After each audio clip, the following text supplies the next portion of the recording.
구독, 좋아요. 오늘 이런 얘기가 나오더라고요. 네. 전승절에 중국이 이재명 정부한테 이제 와라 타진 네네. 뭐 이런 기사가 떴는데 전승절에 오라고 네네. 참석하라고 뭐 이런 기사가 나왔는데 오늘 나왔나요? 오늘 잠깐만. 나온 걸로 알고 있습니다. 네네. 네 맞습니다. 오늘 중국 이 전승절에 네네. 이재명 대통령 초청 타진 그리고 대통령실은 뭐라 말했냐? 한중 간 관련 사안에 대해서 소통 중에 있다. 뭐 이렇게 답변을 했습니다. 대통령실은. 근데 이런 가운데 네네. 이 시진핑이요. 네네. 제가 외신을 좀 보니까 8월 달에 실각할 거다. 네네. 그것도 내용이 좀 충격적인 게 이 시진핑이 그동안 정말 이 자신의 이 파워를 유지해왔던 것은 측근들을 이용해가지고 군사력까지 해가지고 맞아요. 엄청나게 자기 발밑에 두고 있지 않았습니까? 근데 맞아요. 이 배신을 맞았다는 겁니다. 이제는 옛날 같지 않다는 거예요. 시진핑이 파워가. 그렇죠. 그래서 대놓고 막 시진핑을 무시하고 조롱하고 이런 행동, 음. 이런 제스처까지 네네. 보여지고 있다. 그런 전달들이 나오고 있는데 이 시진핑의 8월 실각설에 대해서는 좀 어떻게 보십니까? 그러니까 지금 연일 그런 시그널들이 나타나고 있다라고 지금 보도가 계속 나오고 있는데 네. 저는 뭐 저뿐만 아니라 이 중국 내 권력 구조의 분열이 이미 시작됐다라고 보고 있습니다. 배경을 먼저 알아야 될 필요가 있는 것이요. 배경. 이 중국이 최대한 빨리 간단하게 설명을 드리자면 천천히 하셔도 돼요. 이 1949년에 마오쩌둥이 중화인민공화국을 만든 이래로 그 이후의 지도자들은 대부분 10년을 집권하고 물러나는 어떤 관행이 있었습니다. 그런데 이것이 시진핑 들어서 사라진 것이거든요. 시진핑 들어서 연임 제한 규정이라는 것들을 삭제해버리면서 중국의 헌법에서 본인이 계속해서 집권할 수 있는 장기 집권 체제를 마련을 했어요.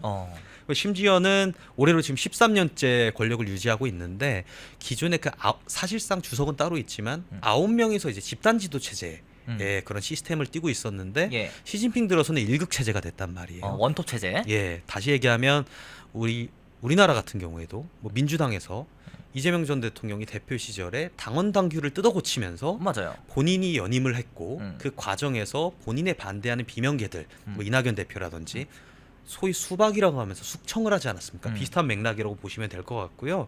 본론으로 돌아가서 이러한 독재 시스템은 기본적으로 이제 구조적 변화가 필수적입니다. 그러면 내부 반발은 당연히 일어나게 되는 것이고 시진핑 10년 차에서였던 그 2022년에 당시 그 중국의 공산당 그 당대회에서 이전 그 주석인 그 후진타오 전 주석이 그 수행원들한테 끌려나가는 장면이 맞아요. 대놓고 공개적으로 어떻게 보면 모욕을 당한 거죠. 맞아요. 그 이후로도 시진핑에 반하는 그런 계파들의 불만과 저항이 계속 있어 왔다는 이야기들이 있었습니다. 그런데 작년 말에 미국에서 처음으로 이 실각설을 제기를 했단 말이에요. 작년 말에. 예. 최근에 보도를 보니까 뭐 장여우샤 부주석을 중심으로 해서 중국 군사위에서 시진핑의 측근들을 하나씩 숙청하고 있다라는 얘기들이 실제로 나오고 있고 실제로 그렇게 진행되고 있습니다. 그러니까 마오쩌둥이 권력은 총구에서 나온다고 얘기를 했던 것처럼 중국 같은 경우에는 이 군부를 장악하는 자가 권력을 장악하게 되는데 공안. 그렇죠. 근데 군부에서부터 벌써 이 장여우샤 부주석을 중심으로 시진핑의 왼팔 오른팔이라 불리웠던 이 허웨이동 мя오화가 튕겨 나갔다는 거예요. 다시 얘기하면 시진핑의 권력에 실제로 뭐 실각설이 아니라 실제로 균열이 일어났다는 것이고요. 저는 이러한 흐름이 뭐 저희가 대비도 해야겠습니다만 우리 사회에도 던지는 시사점들이 분명히 있다고 생각을 합니다. 어떤 것들? 그러니까 우리나라 같은 경우에도 지금 이재명 대통령이 집권 이후로 뭐 헌법을 뭐 대통령제 4년 연임제를 지금 개헌을 해야 된다고 또 계속해서 주장을 하고 있고 또 추진을 할 것으로 보여요. 예. 그러면 연임을 위한 초석을 만드는 것이고 둘째로는 지금 그 장관 내각에 현역 의원들을 꽂아 넣으면서 사실상 의원 내각제에 가까운 의원 내각제가 문제가 뭐냐면 이 사법부, 국회가 대통령의 행정부를 건강하게 견제를 해야 되는 것인데 의원을 행정부에다가 넣어버리면 행정부는 결국에 정부의 기조에 따라갈 수밖에 없는 거지 않습니까? 전혀 견제가 안 되는 일극 체제가 또 안성이 되는 거예요. 그러니까 어느 정도 지금 시진핑은 뭐 공산당 국가지만 시진핑이 완전히 이재명을 투영하는 거라기보다는 어느 정도 지금 비슷한 흐름이 계속 이어지고 있다. 그런데 이러한 어떤 시진핑의 독재 그리고 누군가의 독재들은 결국에는 공산주의에서조차 음. 이렇게 결국 파국으로 가고 있는 파국으로 가게 된다. 음. 그러니까 하물며 우리 대한민국 자유민주주의 국가에서 이러한 체제를 만약에 본인이 좀 그 꿍꿍이가 있는 분이 계시다면은 그분은 좀 이러한 지금 시진핑의 행보를 보면서 좀 뭐라 그래야 되지? 좀 경계해야 된다. 근데 오히려 그런 것도 있지 않을까요? 나는 시진핑이랑은 달라. 뭐 나는 뭐 다르게 할 거야. 그런 오만을 가지고 있다면은 뭐 그렇게 한번 해보시던가 하는 좀 말씀을 드리고 결국에는 이러한 그 시진핑의 사례에서 보이는 이러한 교훈들을 본인이 좀 명심할 필요가 있을 거다. 누구라고 지칭하지는 않겠습니다. 자, 근데 지금 채팅창에서 어제빈님이 하신 말씀이 좀 의미심장한 게 최근에 중국과 미국이 관세 가지고 소위 말하는 이 보이지 않는 전쟁을 이어나가다가 중국이 트럼프 대통령한테 머리를 조아렸잖아요. 네, 맞아요. 그것이 중국 내부에서도 이번에 시진핑 실각설과 관련된 영향이 좀 있다고 보십니까? 연관성이 있다고 보십니까? 그게 영향이 있다고들 했는데 네. 사실상 그 실각설과 더불어서 이 중국 자체가 이미 좀 기울고 있었어요. 그 내수 시장에 어떤 침체가 있었고 청년 실업률은 역대 최고를 기록했고 역대 최고예요. 저희가 알다시피 20%가 넘었다고 하니까 저희가 알다시피 부동산은 이미 예. 완전히 붕괴됐고 부동산 시장은 그러니까 복합적으로 지금 총체적 위기 국면에 있는 것은 또 부정하기 어렵습니다. 그런 상황에서 이제 시진핑 체제까지 흔들리게 된 것이고 그 일련의 과정들 안에서 미국과 계속해서 관세 정쟁을 할 수 있는 어떤 지구력이 없었던 겁니다. 역량이 없다. 예, 그 두 가지가 결합돼서 미국과의 관세 협상에서 어느 정도 좀 머리를 조아렸다라고 하는 그런 태세를 취하게 된 것이지 단순히 이 실각설 때문만은 아니다. 이런 말씀 좀 드릴 수 있습니다. 자, 또 외신을 보니까요. 자막 네. 다음 거 띄워주시고요. 지금 제가 앞서 브리핑 시간에도 말씀을 드렸지만은 중국 경제는 이미 내려온 지 한참 됐습니다. 그렇죠. 내리막길이 어디까지 갈지 모르는 상황인데 그렇죠. 만약에 이번에 시진핑이 실각하게 되면은 뭐 일각에선 그런 말도 있습니다. 더 좋은 지도자가 나오면은 오히려 중국이 더 성장할 것이다라고 하는데 수많은 외신들은 반대예요. 맞아요. 외신들이 보기에는 오히려 시진핑이 실각하게 되면은 그때부터 본격적인 중국의 파워 싸움이 내부에서 시작될 것이다.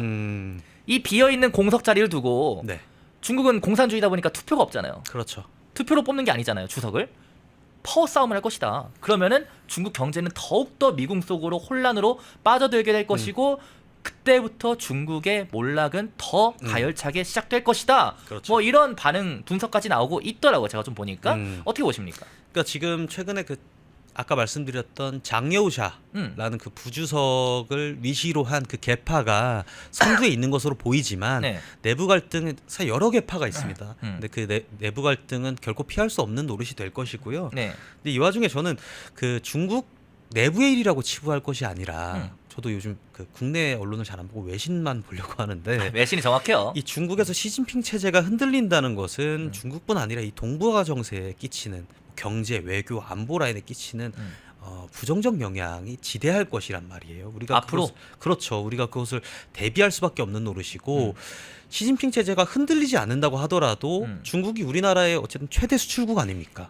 그런 와중에 우리나라에 끼칠 그 경제적 영향은 지대한 상황인데 이 와중에 시진핑 체제가 흔들리면서 안보 외교 분야에서도 새로운 리스크가 또 탄생한다는 것은 우리에게 그다지 좋은 일은 아닙니다. 심지어는 러시아와 같이 러시아의 푸틴과 같이 그 지금 시진핑 주석이 본인의 지금 체제가 흔들리는 것을 이 긴장을 외부로 돌려서 만약에 본인의 체제를 다시 견고하게 자리 잡게 만들겠다라고 한다면 그것은 동북아 정세뿐 아니라 특히 이 동북아에서 가장 위험한 지역이 어디입니까? 한반도 아닙니까? 그렇죠. 이 한반도 정세에 정말 지대한 영향을 끼칠 건데 문제는요. 우리 대통령은 지금 중국이랑 대만이랑 무슨 셰시하자 이러고 있잖아요. 뭔 상관이냐 셰시하면 되지 않냐 이런 얘기들을 하고 있는데 지금 대만 해협에서 문제가 일어나게 되면 이 전 세계에서 가장 위험한 그 지역이 한반도가 될 수 있는 거예요. 그러니까 이런 지금 그 외교적 리스크뿐 아니라 안보 리스크에 있어서도 저희가 지금 대비하기도 바빠 죽겠는데 무슨 셰시를 하겠다는 심지어 지금 셰시하겠다는 대상도 지금 흔들리고 있지 않습니까? 실각이 나오고 있고. 아니 그 방금 말씀하신 게 예전에 임진왜란 때도 그 도요토미 히데요시가 일본의 정국 시대를 수습하고 내부의 이런 혼란스러운 것을 맞아요.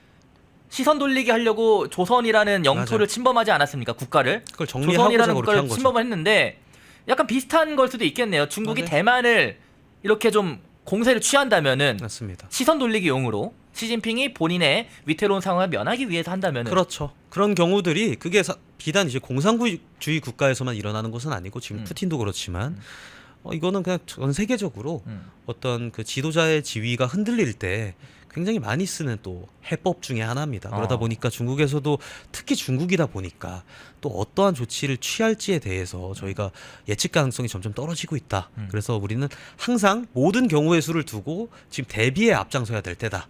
어떤 대비책을 마련하고 이러한 지금 위험한 상황을 어떻게 타개할 것인지 또 동북아 정세에서 우리의 위치는 어떻게 견고하게 지킬 수 있을 것인지 만약 그런 사태가 일어나게 된다면 그것을 지금 염두에 두고 향후 계획을 짜 나가야겠죠. 근데 만약에 그렇게 된다면 미국이 개입을 분명히 하지 않겠습니까? 그렇게 되면 트럼프 대통령이 중국과 대만 문제에 개입을 하겠죠. 그렇죠. 그럼 우리도 개입을 안 할래 안 할 수 없는 것 아니에요? 아마 미국이 개입하기 직전에 중국이 그런 사태까지 가게 된다면 북한의 도발이 격화될 가능성도 제일 큽니다. 북한의 다른 도발이 문제보다. 우리나라를 향한. 그렇죠. 그런 상황에서 지금 북한은 어떻게 보면 찬스가 될 수 있는 것이고요. 중국이 그런 상황이 되게 된다면 심지어 최근에 그 러우 전쟁을 통해서 본인들이 러시아와 실전 경험을 쌓았죠. 그렇죠. 실전 경험도 쌓고 또 물리적 충돌이 일어나게 되면 러시아가 자동 개입하게 되는 그런 조항까지도 협약까지도 맺은 상황에서 이 중국, 러시아, 북한 이 북중러의 어떤 그 끈끈함이 훨씬 더 지금 배가 됐거든요. 이런 상황이 된다면 북한도 저희가 담보할 수 없는 노릇이고요. 가만히 있을 거라는 거예요.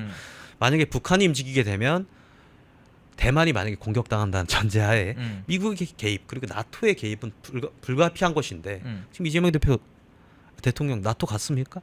불참했죠. 그렇죠. 트럼프 혹은 G7과 같은 노선 타고 있습니까? 경제 노선? 그 이란 이스라엘 사태 때 저희가 보지 않았습니까? 그렇죠. 아니 G7 공동 성명으로 이란을 규탄했는데 추미애 맞아요. 민주당 의원도 그렇고 이스라엘을 규탄했어요. 그렇죠. 이러한 지금 분쟁에 있어서 우리는 강력하게 반대한다.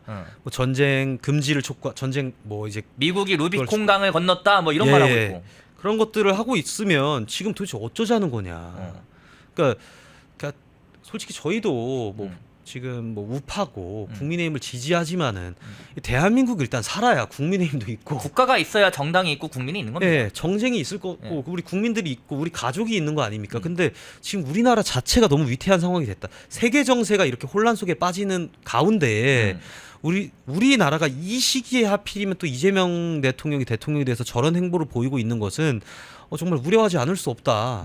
뭐 이런 말씀을 드릴 수밖에 없는 거죠. 이거는 반복해서 말씀을 강조를 하더라도 부족하지가 않아요. 너무너무 위험한 상황인 게 확실합니다. 지금은. 여러분 오늘 저희가 이재명 대변인이 얘기한 그 중국 관련된 얘기 있잖아요. 시진핑 관련된 거.